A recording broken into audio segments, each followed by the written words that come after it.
Hello, I'm doing chapter 1 in Soltero. Number 1. The 3 myths that I chose are the myth that ELLs don't need specialized support, that the home learning myth of being able to reject a home language at home and only speak English, and then the myth that learning 2 languages causes confusion.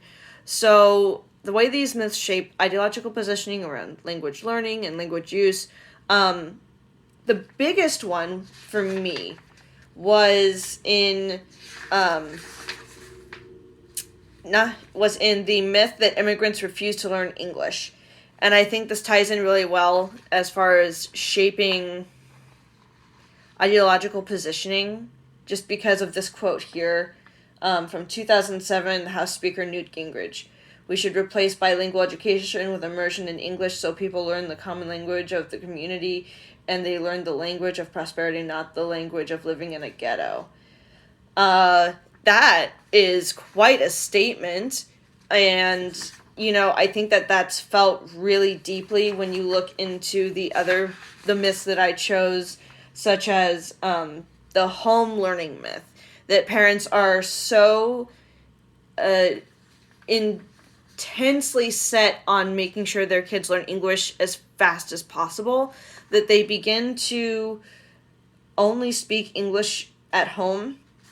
And there was this dialogue here that very clearly showed a separation of, the kid, Miguel, really wanted to interact with his mom, and instead of taking the interaction, she simply wanted him to say it in English and just would not respond until he said it in English.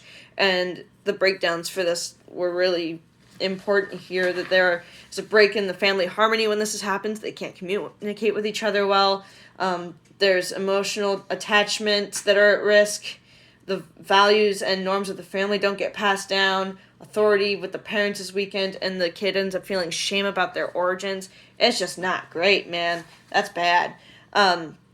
And the myth that ELLs don't need support, that needs to change, because if we have this idea that they don't need it, then they're not going to get it.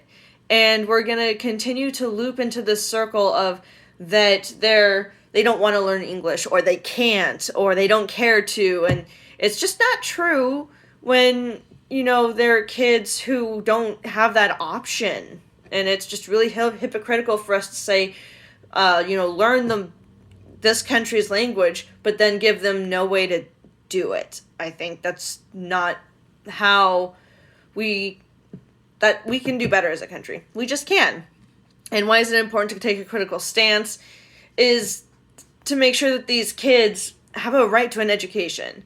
Being that so many of them are born here in the U.S., in fact, most of them, they have a right to a good education. And it shouldn't be taken away from them just because they don't speak English. That's silly and just goes against everything that we say we believe in as a country.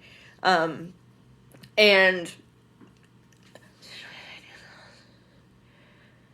think the most important thing is learning about these myths and knowing about them, so that when you're in a classroom with ELLs, you can be aware of it and do a better job supporting the family and the kid and everything else. And then this was very obvious to me in the DYSA African American English classroom, because he was so careful about his terminology. He talked about, the dialect and translating it rather than it being the right way or the wrong way. It's just another way to do it. And these kids are going to have a way deeper understanding of how to interact with each other and why people say things a certain way. And instead of seeing it as you have a lower IQ than I do because you use smaller words or you use code switching or whatever. So I think that's really healthy for all the kids in that classroom. And 3 ways that this connects to our lecture is the ratio-linguistic profiling, right? The idea that these kids aren't as smart because they don't speak English. It's hooey.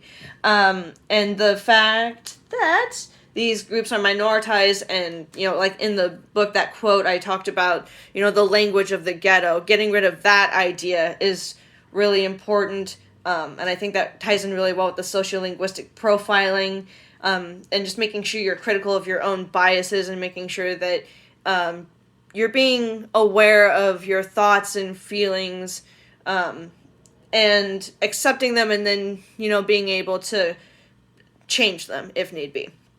And knowing that kids want to learn, it's not that, they don't want to learn English, it's that things are getting in the way. And I am running out of time, so hopefully that was good.